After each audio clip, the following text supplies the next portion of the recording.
Si de algo saben las abejas, es de flores. Hay de todo tipo y para todos los momentos. Lo importante no es solo su color, tamaño o forma, sino lo que hace sentir cada una. Y para esos sentimientos trabajan. Igual que el Banco Central, que trabaja para hacer florecer la economía y que sientas estabilidad. Para ese sentimiento de tranquilidad. Para ese sentimiento de crecimiento y desarrollo.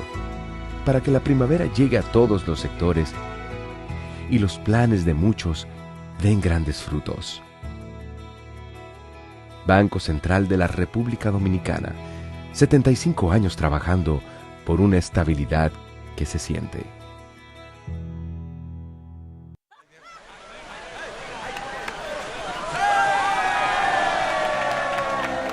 Hemos dado tantos pasos, hemos hecho sueños realidad. En cada esquina de esta tierra, ¡me voy por Nueva York! Vemos toda la felicidad. Oh, oh, oh. Siempre le damos para allá. Equipo que no se rinde, gente buena que nada más. En cada esquina de esta bella tierra, la solidaridad es nuestro aliento. Extendiendo la mano, construyendo nuestros sueños. Es que los dominicanos siempre le damos para allá. En Banreservas ponemos el corazón en el crecimiento de nuestra gente, comprometidos en todo momento y ocasión en ser el banco de todos los dominicanos.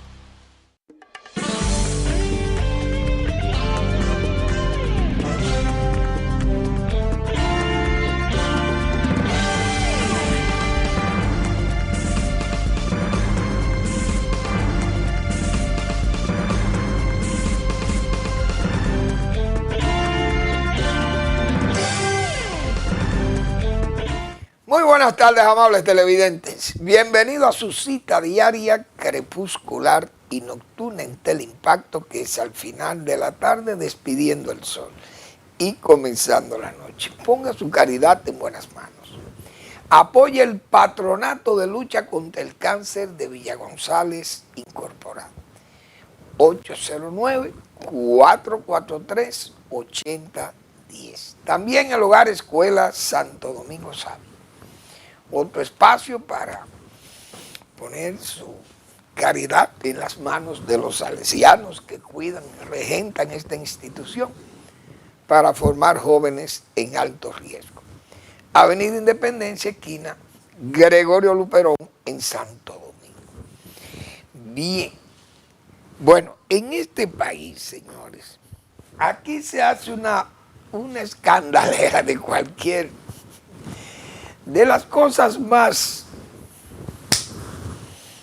sencillas y corrientes, y también de cosas serias que hay que tener cuidado porque no se pueden maltratar. Por ejemplo, los símbolos patrios, que son cosas sagradas.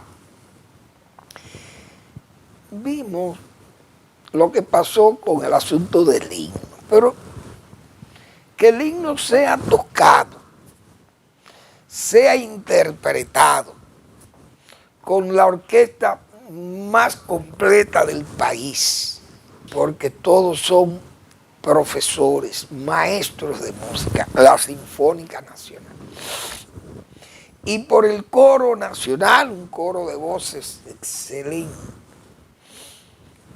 Eso no tiene ningún motivo para que se critique que se pueda hacer de la música, de la interpretación o la melodía de ese himno, que no ha cambiado, digo yo, que se interprete en esa forma ahora. Si es verdad que se gastó un dinero para hacer eso, no tiene sentido, porque lo que puede sonar es más bonito el himno, pero es un himno para guardarse, Porque dígame usted va a llevar la sinfónica a un acto en una retreta, como se decía antes, cuando la banda de música de la alcaldía o del cabildo es la que va a tocar el himno ahí, o la banda de una banda de una de las ramas de las Fuerzas Armadas, o de la Policía Nacional, o de los bomberos. No va a sonar así. Va a sonar como lo toquen los que están ahí, con los músicos que están ahí, con los pocos instrumentos que tienen y con la mala calidad musical que puedan tener ellos. Entonces yo no sé por qué este escándalo y todos estos elogios además, porque eso es un himno para guardarlo. Ahora, si me dice que es para guardarlo en el Archivo Nacional o para imprimirlo en un CD, qué sé yo, o ponerlo en la red y eso tenerlo guardado, o ese es el que se va a tocar cuando no haya músico en vivo y se pone ese, bueno, excelente, suena muy bien, pero y hay que hacer una escandalera para eso. Porque repito, cuando los bomberos lo toquen, o la policía, o la marina, o la Fuerza Aérea, o las bandas municipales, ¿cómo es que va a sonar? No va a sonar como está hecho el de Juan Luis Guerra o el de José Antonio Molina, que son gente excelente, y ese fue un nivel profesional extraordinario y muy bien el himno. Pero yo creo que eso es una escandalera sin necesidad. Ahora, otra cosa.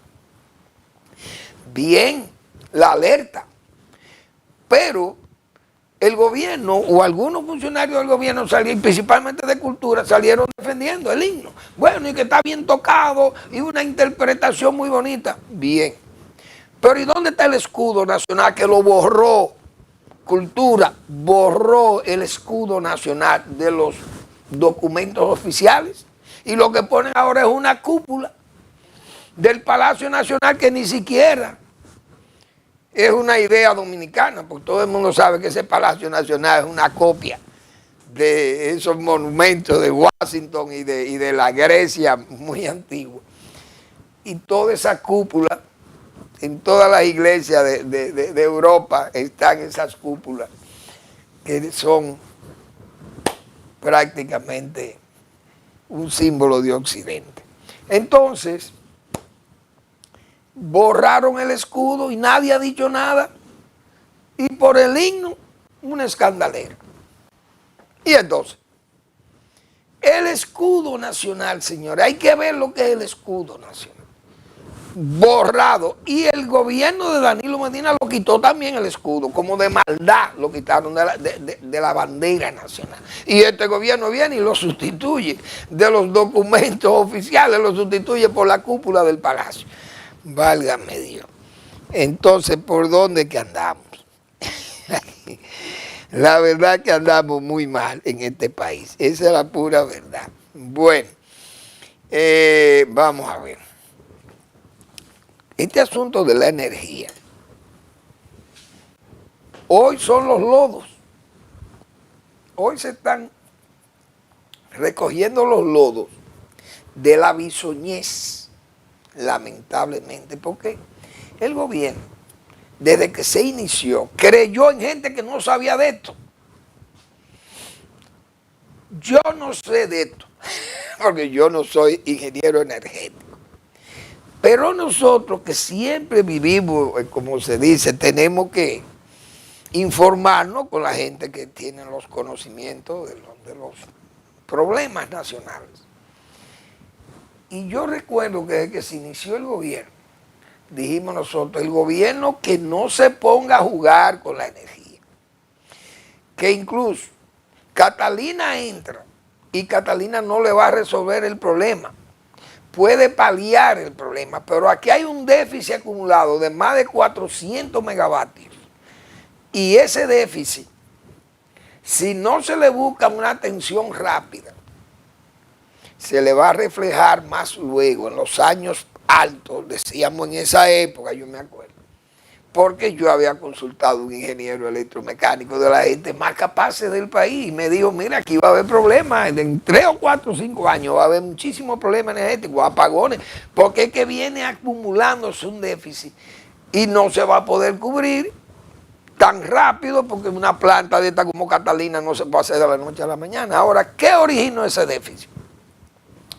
Porque hoy vemos también esta gente del PLD, principalmente a Danilo Medina, pero más algunos técnicos del PLD, enrostrándole los apagones y que ellos dejaron el país encendido. Pero resulta que el gobierno de Danilo Medina no resiste una revisión de la hemeroteca nacional. Ahí lo vi a Vinicito, Vinicito, que es un combatiente. Le puso varios titulares de periódicos, principalmente el Nacional, señalándole los problemas de apagones que tenía el gobierno de Danilo Medina al final ya del periodo, porque Catalina estaba ahí, pero Catalina todavía, aunque comenzó con muchos problemas, porque había que ajustar esas plantas y qué sé yo, y estaban como en un periodo de prueba. Pero ¿qué pasó? Que Catalina fue diseñada para 45 meses y la terminaron en 82 meses. Entonces todo ese atraso, porque todo el mundo en este país sabe que Catalina se atrasó por los problemas de Brasil, de Joao Santana, de Lula, de Odebrecht y toda esa delincuencia que hubo en Brasil y el mensalao y el lavallato y todos aquellos escándalos pararon el financiamiento de esa planta y el gobierno tuvo que buscar el dinero por todos los medios posibles y préstamos por donde quiera. Y eso se alargó, 85 meses se alargó Catalina. Entonces, todo ese déficit que se acumuló ahí, con esa salida tarde de Catalina, alguien tenía que suplirlo, pero el gobierno vino, puso gente que no sabía de electricidad, un señor Atacio, qué sé yo, Almonte, y ese señor, yo me acuerdo Almonte, tantas cosas que dijo de Catalina, porque siempre a la Catalina se defendió técnicamente, uno la defendía. Lo que era malo de Catalina fue la forma en que se adjudicó Catalina a Odebrecht, que todo el mundo sabe que ahí hubo una trampa. Incluso Odebrecht dijo, admitían gente que admitieron, a mí me dieron un apartamento de $3 millones en Estados Unidos. Gente que trabajó para Odebrecht, para que le fuera favorable a Odebrecht. Y Odebrecht ahí se anunció más de $50 millones que se repartieron en comisiones y qué sé yo, y todo eso se quedó ahí, aquellos codinombres, pues nadie se quiere acordar de aquello. Porque que los políticos en este país tienen memoria frágil, no quieren acordarse de los codinombres, todos aquellos nombres rarísimos que recibieron dinero de Odebrecht. Bien. Entonces el gobierno, indiscutiblemente que puso en manos inexpertas, puso la energía. Claro, se están construyendo unas plantas privadas, pero eso tampoco es el gobierno que está construyendo eso. Pues este gobierno no ha construido un kilovatio. Porque el gobierno de Danilo Medina construyó esa planta obligado por las circunstancias o porque llegó a compromisos electorales y de trampa y de fraude y utilizando un mecanismo de promoción y propaganda brasileño. Y todo ese favoritismo, ese colaboracionismo que hubo en ese momento con su reelección y todas sus trampas, entonces originó a Catalina en la forma en que se hizo Catalina. Pero quedó ese problema que este gobierno por la bisoñez puso gente que no tenía conocimiento claro del problema. Bueno, ahí está Catalina, pero ¿qué pasa? Catalina se puede dañar. Y ahí hay que liberar, porque el presidente fue honesto, yo diría, fue humilde y fue comprensivo y además que también fue comprendido, yo diría. Porque fue y dijo, mire, yo lamentablemente le pedimos excusa porque hemos tenido estas tandas de apagones al pueblo dominicano y eso es un gesto, como se dice, un gesto de raza, porque usted reconoce el error y el presidente lo admitió, hay que saludar ese gesto de él. Entonces, Catalina es una máquina y decíamos nosotros, las máquinas también se dañan, los vehículos de nosotros van a los talleres también. Entonces estas son plantas muy delicadas, muy exigentes también, y hay que darles un mantenimiento y sus cosas. Hoy yo vi, por ejemplo, ¿qué culpa tiene la dirección de Catalina de que pase esto? Esta imagen que salió hoy en los medios, en las redes. Vamos a ver, Eric. Eso es una especie de canal de llamada, vamos a llamarle así. Ellos le llaman en inglés de intake, que eso es la entrada de agua que va a las plantas para refrescar la planta, el uso también de las calderas, de los calderines para producir el vapor en las calderas y todo aquello. Entonces, miren todo eso marrón que se nota ahí. Eso es sargazo. ¿Qué hubo que hacer? Parar la planta, porque ese sargazo no puede entrar, el agua de ahí no puede entrar a refrescar esas calderas en unas condiciones como están así. Entonces, ¿qué hay que hacer? Parar la planta. Si no hay luz, entonces el problema, ¿quién genera ese problema? Ese es un problema, un acto de la naturaleza.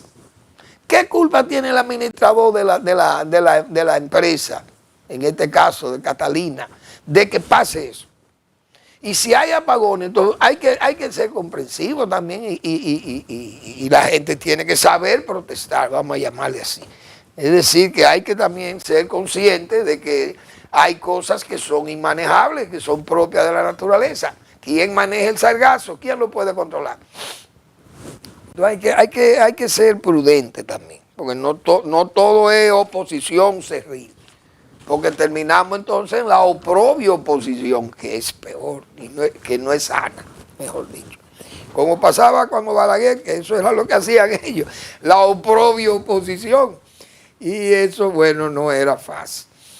Bien, entonces, también hubo un hecho que a mí me llama siempre la atención, el caso de Pedro Santana. El Instituto Duartiano pide a voz en cuello, como dice, que sean expulsados las cenizas del general Pedro Santana y familia, señor Pedro, del Panteón Nacional. Muy bien. El Instituto Duartiano puede pedir eso, porque estamos en un ambiente democrático y nadie tiene que sentirse ofendido porque el Instituto Duartiano pida eso. Ahora, aquí Balaguer, que fue un biógrafo de Duarte y de Duvergé, el centinela de la frontera, libros de Balaguer, El Cristo de la Libertad. Balaguer estuvo siempre escribiendo sobre esa gente. Por eso yo digo, a quien hay que impugnar es al panegírico de Balaguer. Es decir, si el Instituto Duartiano quiere que se saquen las cenizas, tiene que agarrar ese panegírico que le hizo Balaguer a Pedro Santana para llevar sus restos ahí al Panteón Nacional. Cojan ese panegírico y desuéllenlo, como se dice, desollarlo de cabo a rabo, como se acostumbra decir vulgarmente. Desde el primer párrafo hasta el último, porque Balaguer ahí, en ese panegírico, fue un crítico severísimo de Santana. Y también, aunque no un defensor, tuvo que admitir la participación del general Pedro Santana en los eventos. Entonces hay varios Pedro Santana, hay tres. Yo veo tres Pedro Santana que tienen que juzgarse en el contexto. El hecho hay que juzgarlo en ese contexto. Y el pretexto que se levante de ese contexto, malos hechos. Pero señores, hay que ver lo siguiente. Primero al Pedro Santana, dictador constitucional. Una dictadura constitucional porque ese 210 fue aprobado por el Congreso, por la Asamblea. Es decir, Santana fusilaba con la Constitución en las manos. Lo he dicho muchísimas veces. Segundo, el Pedro Santana anexionista. ¿Por qué anexionaba la República? Porque hay que ver también el que tenía, al que iba al frente, cuántas veces venían los haitianos al que llamaban era Pedro Santana. Pero Santana no se ofrecía voluntariamente. Señor Pedro, venga, hágase cargo del ejército y traiga su peonada de allá del Ceibo y del este. Y venga y convoque y vamos para que usted dirija la guerra contra los haitianos. El hombre iban y lo buscaban. Entonces tiene sus méritos, indiscutiblemente. Entonces, ese otro Pedro Santana es de la anexión. ¿Qué pasaba? Pedro Santana pudo haber pedido la anexión hasta por un asunto nostálgico. Es decir, yo nací en Hincha, mi familia tuvo que abandonar Hincha por las invasiones haitianas. Tuvimos que mudarnos para acá. Y el desorden que había en Haití, con la independencia, la revolución de los esclavos, 1801, cuando nació Santana. Esa gente tuvieron que mudarse a la parte oriental. Aquí luego estaba en manos de Francia. Su padre luchó a favor de los pro-españoles, del general Juan Sánchez Ramírez, y fueron la gente que decapitaron a Ferrán aquí y a los franceses. Entonces el general Pedro Santana, presidente de la República, consciente de que tiene 12 años guerreando, que incluso se había planteado un protectorado por los mismos febreristas e independentistas, se había planteado un protectorado comenzando la independencia. Entonces él entendió que podía ser un protectorado porque el país estaba muy débil, no tenía nada, no había fuerzas armadas, no había recursos, ni siquiera ni zapatos para militares en este país.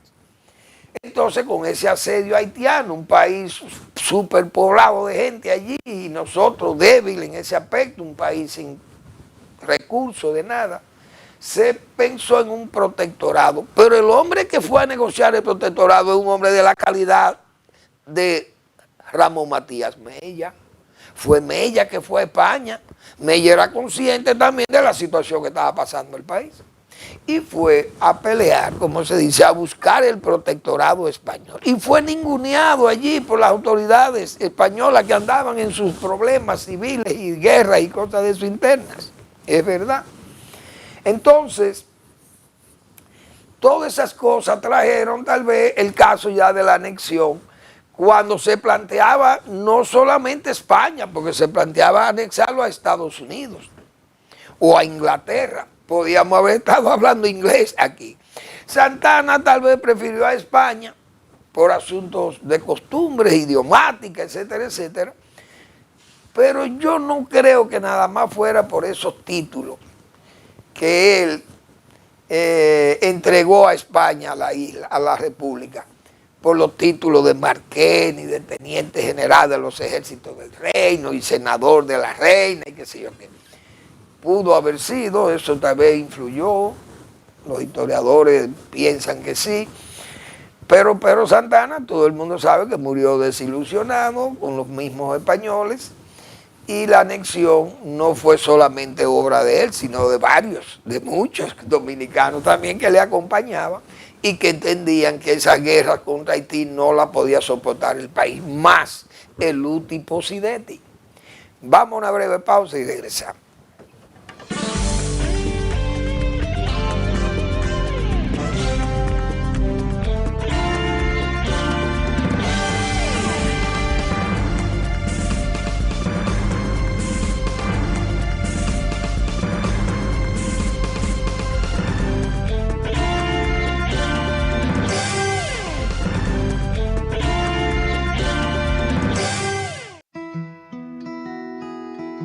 Si de algo saben las abejas, es de flores. Hay de todo tipo y para todos los momentos. Lo importante no es solo su color, tamaño o forma, sino lo que hace sentir cada una. Y para esos sentimientos trabajan. Igual que el Banco Central, que trabaja para hacer florecer la economía y que sientas estabilidad. Para ese sentimiento de tranquilidad, para ese sentimiento de crecimiento y desarrollo, para que la primavera llegue a todos los sectores y los planes de muchos den grandes frutos. Banco Central de la República Dominicana, 75 años trabajando por una estabilidad que se siente.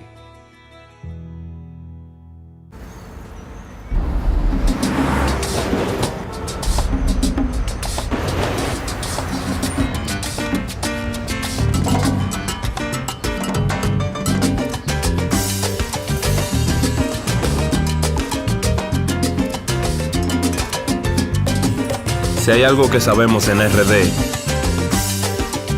es fajarnos en equipo.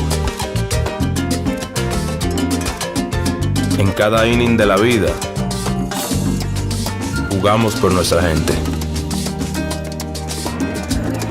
Sin importar la distancia ni el tiempo, el cariño siempre se siente. Porque donde hay un dominicano, hay alguien brillando por lo suyo. Con Remesas Banreservas recibes dinero fácil y seguro. Dile a los tuyos que te envíen a través de nuestros remesadores aliados o usando nuestra app Remesas Reservas con cargo a su cuenta o tarjeta. Banreservas, el banco de todos los dominicanos.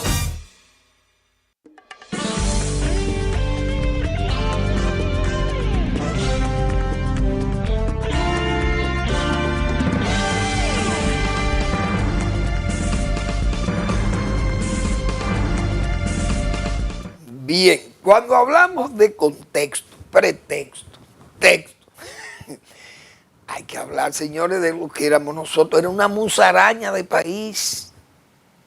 Este país tenía 100.000 habitantes, Haití tenía 600.000 habitantes. Aquellos tenían ejército ya peleado contra Francia. ¿Y nosotros qué teníamos aquí? Esto era una musaraña, una ilusión. Y la idea de Duarte muy linda y muy buena y valiosísima. Pero en ese contexto de ese tiempo, de esas invasiones haitianas y todo eso, lo que valía era el hombre de la espada.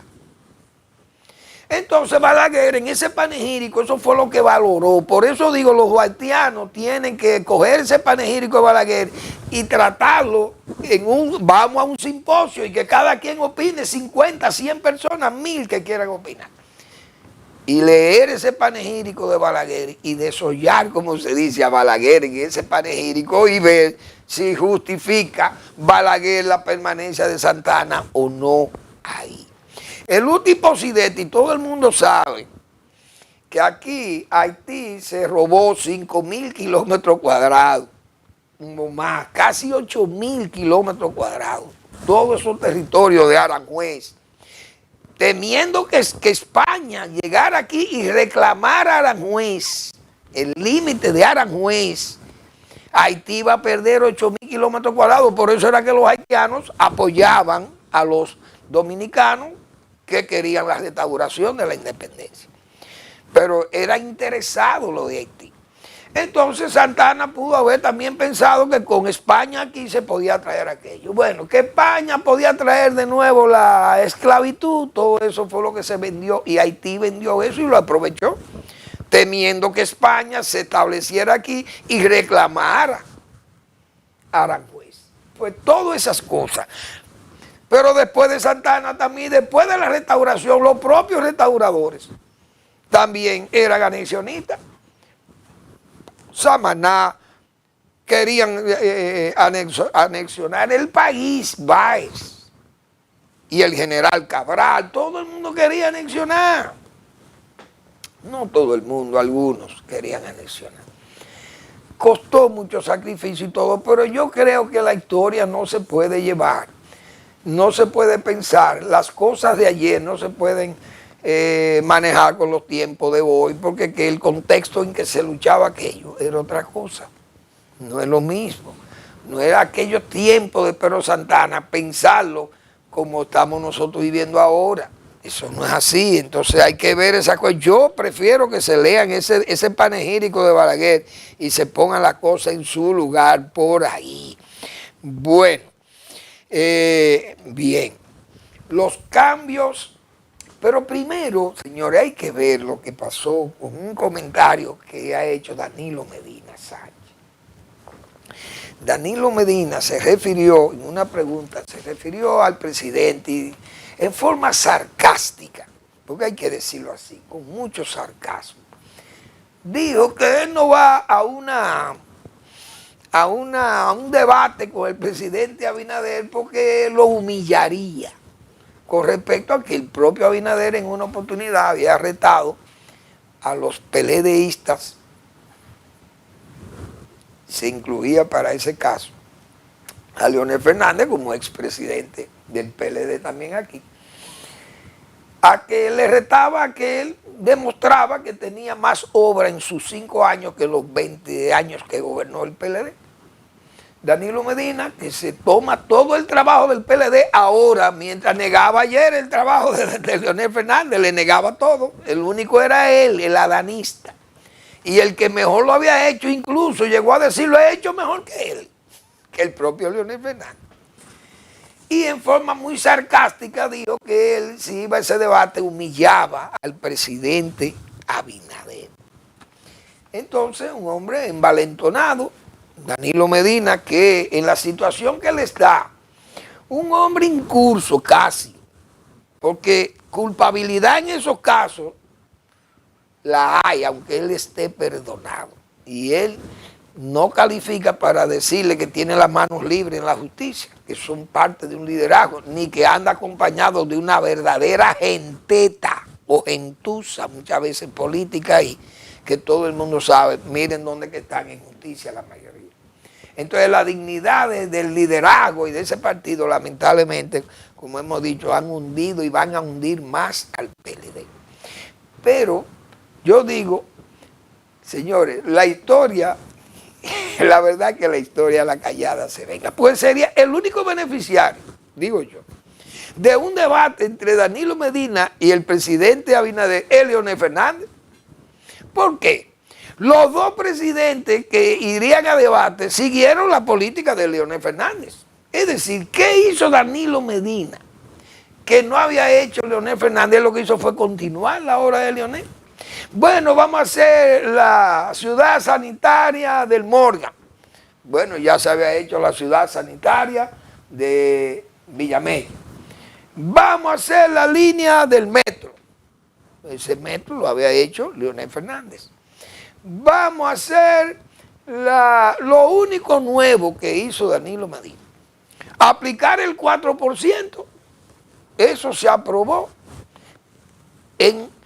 antes de las elecciones del 2002.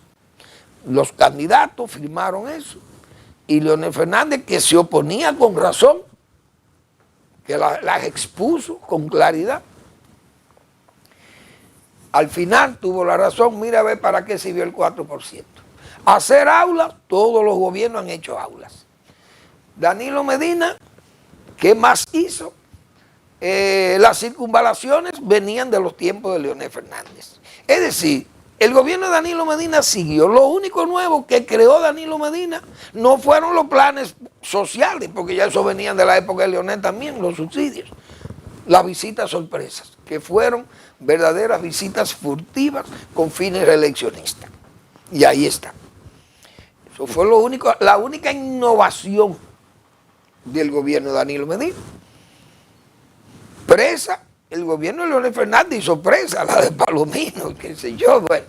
Y la presa esa la inició el gobierno de Leonel Fernández, la presa de Montegrande. Y Danilo Medina la siguió. Entonces fue un gobierno de continuación del anterior. Y además, Danilo Medina ganó las elecciones por Leonel Fernández. Bien, el presidente Abinader ha hecho lo mismo, continuar la obra de Danilo Medina. Y además ganó las elecciones por Leonel también. Por eso digo que Leonel Fernández sería el más beneficiado de un debate entre Danilo y Leonel. Y Danilo Medina y don Luis Abinader. El más beneficiado es Leonel Fernández, que participaron, sus gobiernos fueron los que trazaron el eje por donde se ha transitado el poder en los últimos 25 años. Y ahí está. Que me digan que no es verdad. Incluso, ahí está el equipo de Valdés manejando la economía más de 20 años.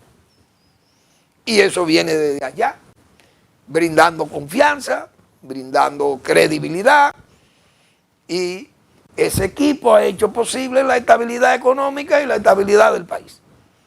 La estabilidad social, no solamente económica, sino social del país.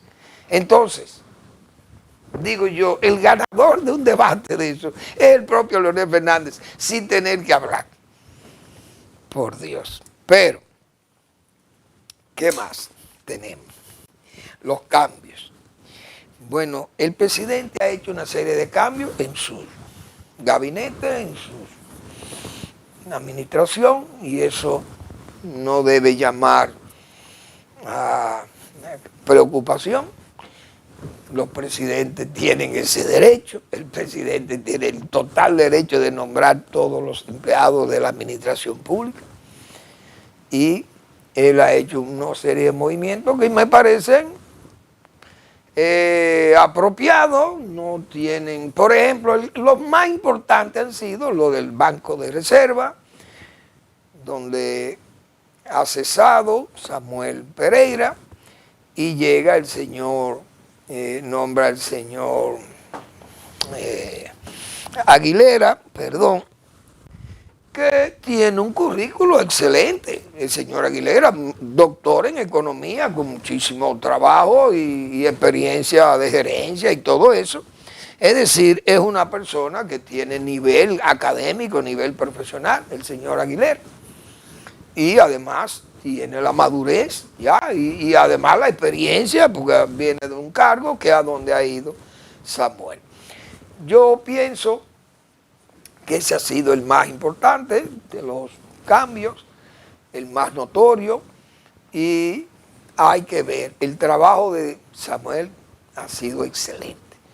Ha ganado la buena crítica, ha ganado todo. Después de aquel, diríamos, de aquel apocalipsis, señores, del COVID, y todas aquellas políticas, diríamos, de fluidez de crédito, de levantar la credibilidad en el banco y de levantar cualitativamente al banco.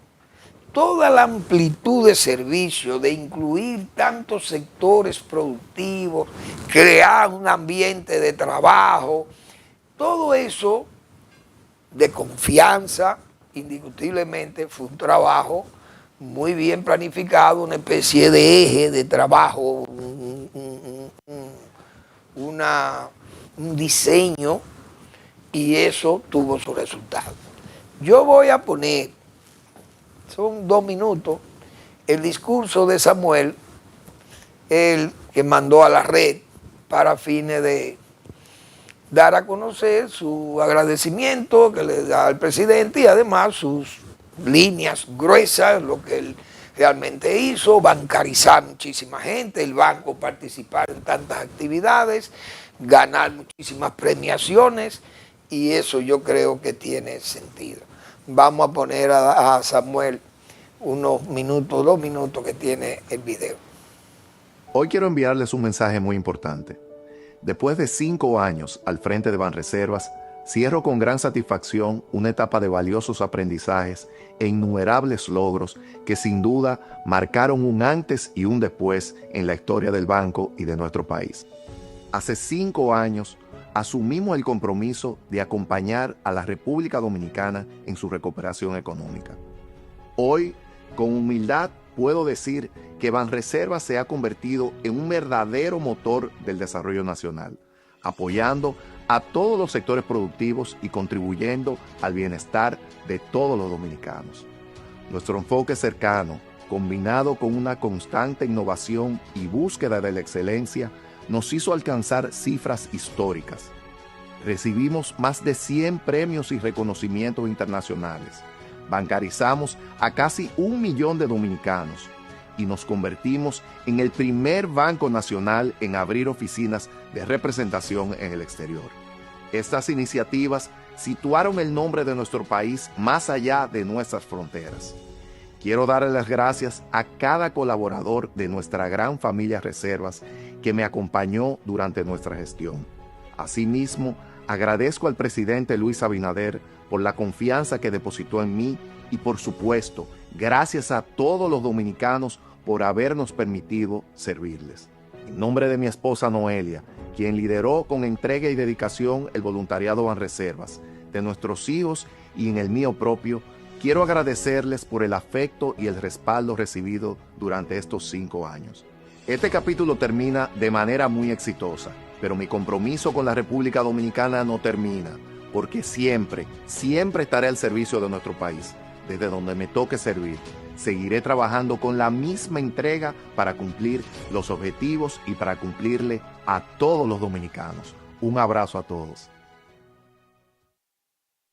Muy bien.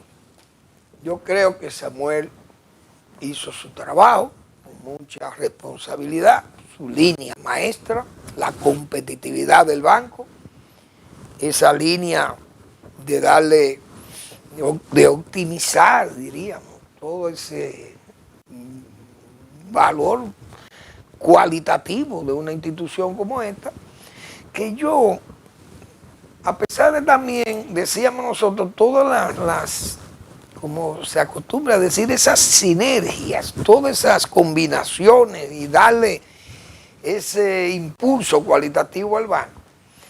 Pero también yo recuerdo que en una oportunidad aquí, decía yo, el banco está compitiendo con la banca privada fuertemente. El Banco de Reserva siempre fue un banco que se mantuvo en el área del Estado, manejando los asuntos del Estado. Y la banca privada absorbía casi todo. Pero el Banco de Reserva, con Samuel, su línea maestra de competitividad, digo yo, amplió todos esos servicios, como dice él, bancarizando millones de gente y toda esa remesa y captando el 60 y pico % de la remesa y oficina en Madrid, oficina en Estados Unidos. Y yo decía, ese sector privado se resiente y este es un gobierno que tiene un fuerte olor, no a sacristía, sino un fuerte olor a esa oligarquía alcanforada de este país de codicia muy particular.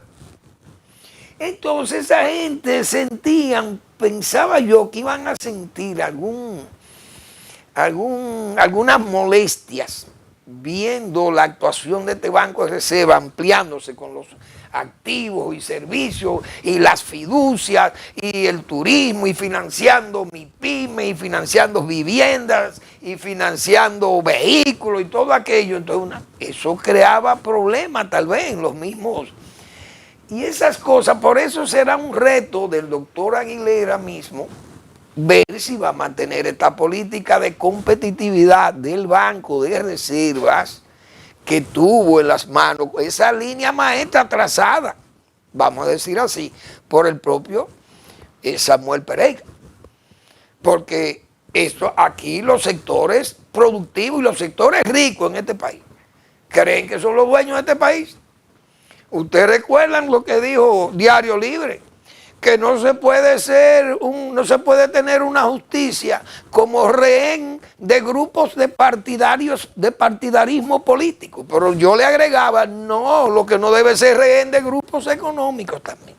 Entonces quizás eso también el presidente tenía que medir. Me imagino yo las quejas tal vez que le llegaron de esa banca comercial y de tantos accionistas importantes que tienen esos bancos comerciales, que se sienten afectados tal vez por esas políticas agresivas del banco. Todo ese trabajo de fluidez, como lo hemos dicho nosotros, de fluidez crediticia. Y yo puedo decir lo siguiente, y siempre le manifesté eso aquí, que él se manejó como un banquero, bien por su inteligencia institucional y su inteligencia política.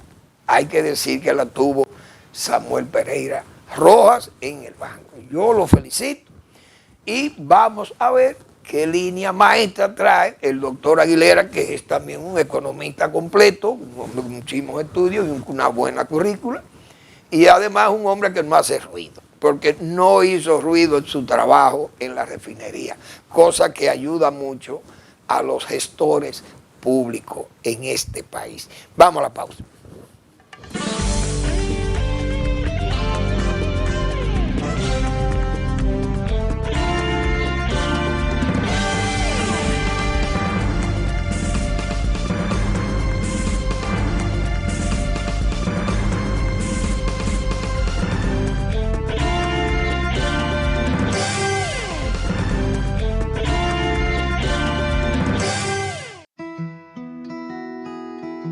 Si de algo saben las abejas, es de flores. Hay de todo tipo y para todos los momentos. Lo importante no es solo su color, tamaño o forma, sino lo que hace sentir cada una. Y para esos sentimientos trabajan. Igual que el Banco Central, que trabaja para hacer florecer la economía y que sientas estabilidad.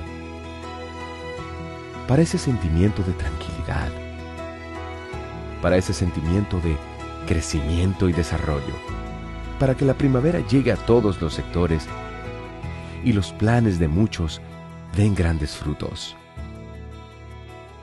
Banco Central de la República Dominicana, 75 años trabajando por una estabilidad que se siente.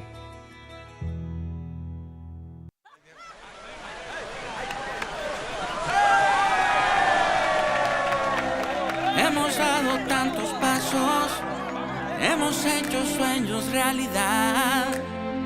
En cada esquina de esta tierra, ¡Nueva Nueva York! vemos toda la felicidad. Oh, oh, oh. Siempre le damos para allá. Equipo que no se rinde, gente buena que da más. En cada esquina de esta bella tierra, la solidaridad es nuestro aliento. Extendiendo la mano, construyendo nuestros sueños. Es que los dominicanos siempre le damos En Banreservas ponemos el corazón en el crecimiento de nuestra gente, comprometidos en todo momento y ocasión en ser el banco de todos los dominicanos.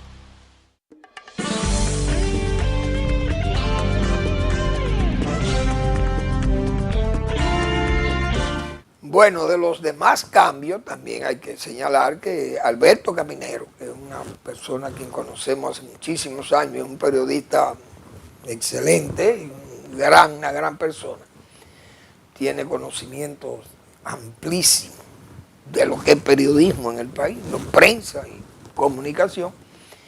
Entonces va también junto con Reina, que es otro muchacho que tienen también una experiencia en las comunicaciones. El gobierno está bien cuidado por esa área, pienso, pues son gente muy buena.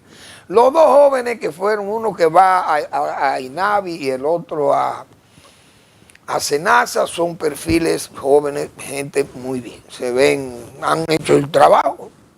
Pérez, que está en el PROMES, y el otro joven, que creo que es santiaguero también, son el que va a SENASA, pero tienen perfiles excelentes, ya bateando Santiago, como dicen. Santiago es la capital del Cibao y hay que entender, Aguilera es santiaguero también, y la propia vicepresidenta Raquel es de Santiago y aspira también, pero habrá que ver todo aquello. Ya repito, no sé cuál será el rigor que le va a imprimir el doctor Aguilera, pero cada maestro tiene su librito, como dice, él tendrá su línea maestra también, que básicamente el rigor es muy importante y la excelencia en el cargo para la buena competitividad y resultar en lo cualitativo, como decía. Pero él tiene la competencia en ese caso. Pero el gobierno, creo que en sentido general los cambios son gente, no creo que alteren, al contrario, refuerzan. El gobierno tiene sus francos cubiertos con esas designaciones. Bien, aunque esas cosas uno tiene que decir lo siguiente, que el gobierno avanza, como dice, avanza como de reversa, como decía, como Trump. Y a propósito de Trump, bueno, Trump y Ucrania. Ucrania, yo creo que es una pérdida de tiempo ir a Washington a luchar contra Putin y el propio Donald Trump. Hay una imagen de un tanque de guerra, señores, ruso, con la bandera norteamericana y la bandera rusa. Óigase bien, en el campo de batalla. Miren esto. Miren el relajo que hay con las relaciones de Putin y de Trump, porque Trump es una especie de reo del señor Putin. Miren, usted, eso es en el frente, miren eso, un tanque de guerra ruso con una bandera americana y una bandera rusa. Es decir, nosotros y Estados Unidos estamos aliados. Ustedes saben la barbaridad que es. Eso, así es que está Washington hoy. Entonces creo yo que Ucrania, que no puede ser parte de la OTAN, pero es que Ucrania en sí es la OTAN, ha sido la OTAN, porque ella ha sido la que ha resistido la invasión rusa y le ha dado pela a Rusia. Porque un país como aquel, enorme, el segundo ejército del mundo, según Donald Trump todavía, con evidencia de que ese ejército fue resistido por Ucrania, por un país pequeño, con poca gente para defenderse. Claro, recibió el apoyo de Estados Unidos y el apoyo de Europa, porque solo, ¿cómo iba a resistir aquello? Y miren todas las pelas que le han dado al ejército ruso. Hay millones de gente muerta y heridos, incapacitados, presos, usando norcoreanos, un desastre, una guerra que no la van a ganar nunca. Bien, antes de irme quiero ver qué va a pasar, porque siempre he dicho eso, qué va a pasar con las parcelas de reforma agraria tituladas. El ministro Paliza habló de una ley que se está elaborando para los solares y esos terrenos y viviendas titulados que están como bienes de familia. Se está haciendo una ley o revisando una ley para cambiar eso. Pero resulta que las parcelas de reforma agraria también están amparadas en la ley 145, que es la ley del bien de familia. Usted, aunque le den un título definitivo, usted no puede darle título definitivo a una gente allí, porque el hijo mayor es que hereda tiene la heredad del padre en esa parcela, y la madre, la mujer del parcelero. Entonces esas cosas tienen que hacerse claras. El ministro Paliza no habló de eso, no habló de las parcelas de reforma agraria, pero las parcelas, repito, están amparadas en la ley 145. Esas cosas tienen que revisarse para que después la gente no tenga muchísimos tollos. Gracias por su atención. Nos vemos mañana en otra entrega de Al Final de la Tarde, despidiendo el sol y comenzando la noche.